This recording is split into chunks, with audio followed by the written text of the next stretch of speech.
Comment créer une page sur votre blog? Je clique sur le menu page.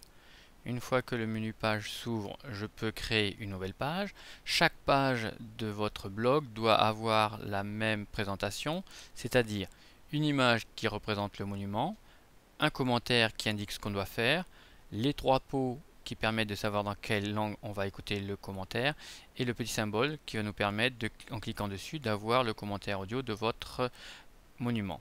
Alors, je clique sur nouvelle page. Je vais faire la page pour la tour Eiffel, donc je marque le nom du monument. Ensuite, je vais insérer ici une première image. Alors, quand vous allez créer votre page, faites bien attention à ce que ici vous soyez en format XHTML.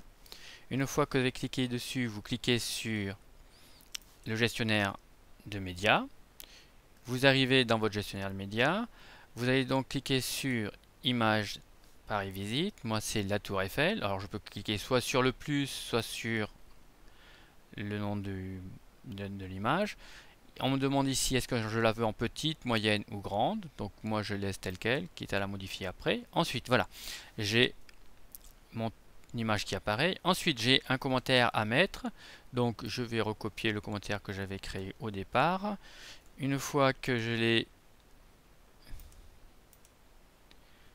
mis, je vais insérer donc les images. Donc je clique sur le lecteur de médias.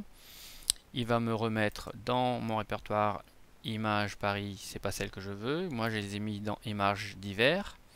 Une fois que j'ai cliqué dessus, je peux sélectionner le type de drapeau que je veux. Donc, on va changer un petit peu. Je vais prendre ce drapeau-là. Je vais le laisser se charger. Je vais lui dire insérer. Il va se mettre. Si je le trouve trop grand, c'est pas compliqué. Je clique dessus et puis je réduis sa taille. Ensuite, à côté, je vais cliquer, vous voyez, et avec la barre d'espace, je vais me déplacer un petit peu. Je vais insérer la nouvelle image qui correspond au drapeau espagnol, par exemple. Voilà. Donc, pareil, je clique sur insérer. En fonction de la taille, je réduis. Alors, je vais essayer de garder pour chaque drapeau la même taille pour qu'il y ait une certaine cohérence. Ensuite, je laisse quelques espaces et je vais mettre le drapeau français ou la ville de Paris, c'est comme vous voulez. On va choisir le drapeau de Paris. Une fois que je l'ai inséré, je le réduis de nouveau. Une fois qu'il est réduit, donc j'essaie de garder les proportions parce que c'est quand même plus joli. Voilà.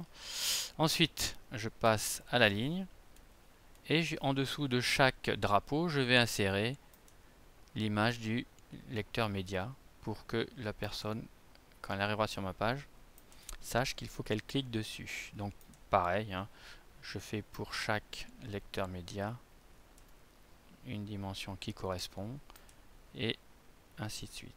À vous de jouer.